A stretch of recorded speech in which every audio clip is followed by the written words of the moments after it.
This episode was brought to you by Pentester Academy, the leader in online cybersecurity education. Join over 10,000 professionals from 90 countries to learn security online.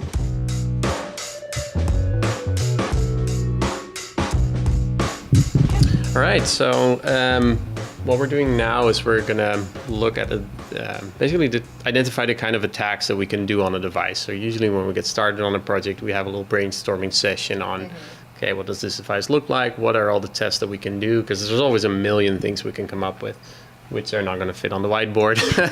But also we won't be able to do them all in practice. We gotta somehow, narrow it down to the most important ones. So Robert and I will be starting with that. So let's first start off with a hypothetical target. So we have some device, and let's say that it has a CPU on it and some RAM outside, maybe a nice JTAG debugging interface and a SPI bus and some flash.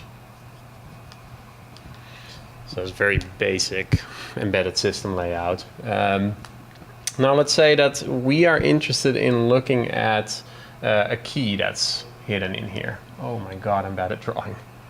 Let's pretend that that's a key. And we'll try to come up with attacks that we can use to get it out. So let's write a list of tests that we can do here.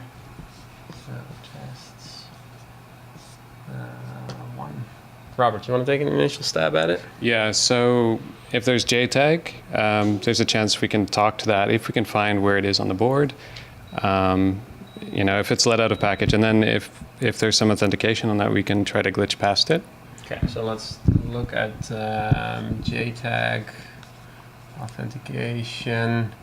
We could try voltage glitching. So voltage glitch. Or maybe there's a logical issue with it. Like if it's a simple password or something, we can just brute force it. Voltage glitch on the password check. Okay, so that's one way we can get in, and then once we have JTAG, hopefully we can get access to the key and dump it out that way. Yeah. Okay. A second one occurred to me. This will be an invasive attack. That means we have to get into the chip a little bit more. So if we take the top off the CPU and hit it with our lasers, then we can do a differential fault analysis. Cool. So that would be when you're exercising the crypto, check the output, hit it with the laser, see if there's any output corruption, and then use DFA to recover the key. Yeah. Okay, so we'll do different. I'll just shorten it down to DFA on crypto using the key. So, and your suggestion was to start with semi-invasive attack, so laser attack. Yeah. Okay. I guess we could also do EMFI, clock, voltage, right? Yeah, voltage would work very well. EMFI is kind of comparable to lasers, but not as invasive. So we'll try to do a DFA here. DFA 2. Okay. Yeah, and EMFI also reminds me of EM side channel. So as we're exercising that key, instead of trying to corrupt it, we can also try to measure the side channel and get some statistical correlation with what parts of the key are actually leaking electromagnetically. So that's a DPA attack on the crypto. Yep. So basically what we'll have to do is we'll have to send it lots of input vectors to encrypt, measure power consumption or electromagnetic, and then do DPA on it. Yeah. Okay, so that's number 3. DPA. Okay. All right. I guess we can use. Do you know if this? Well, I guess we don't know because it's a hypothetical one. But let's just assume we can use this SPI interface for communicating with this thing to actually trigger the crypto. So this is just going to be communications.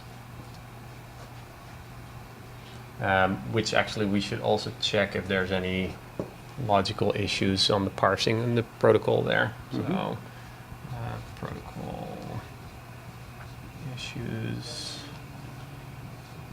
on SPI.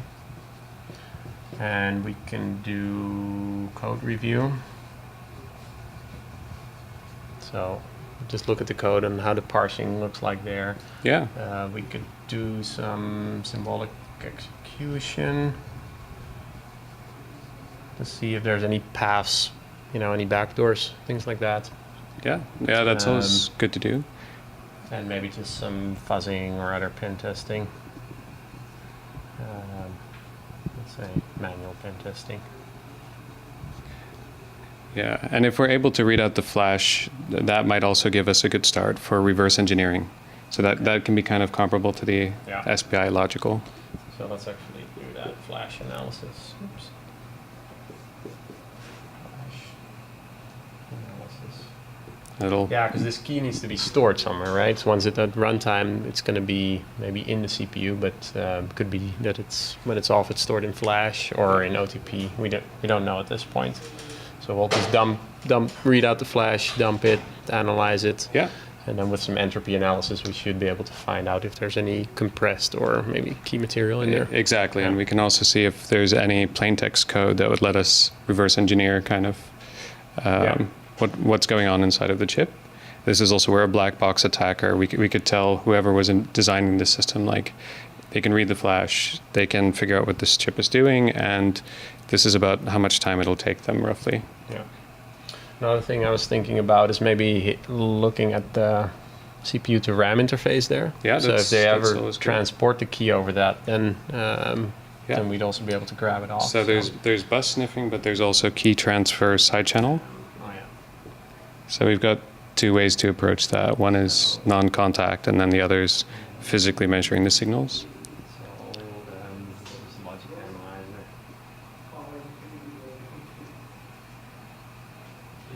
What did you say? Key transfer side channel. That will be on the CPU though. Correct, yeah. So that actually would go into this category. So let's draw a nice arrow there. Yeah. All right. Yeah, and the list will go on and on like this, but as you see, I'm starting to run out of whiteboard now. So when we conclude an exercise like this, we'll sort this basically by what's the easiest thing. What would an attacker do? So in this case, you probably start looking at the logical attacks first, because you don't need oscilloscopes, you don't need fault injection equipment, you just need, a SPI, a $20 SPI interface. Yeah, those would be more scalable as well. Like when someone figures out a logical attack, everyone can attack through software and not need expensive lasers. Yeah. But what we'll usually see when devices actually have already like higher security requirements, we can already tell from documentation or discussion with the customers that we can exclude like things like this that's been tested forever. It's probably not going to be there.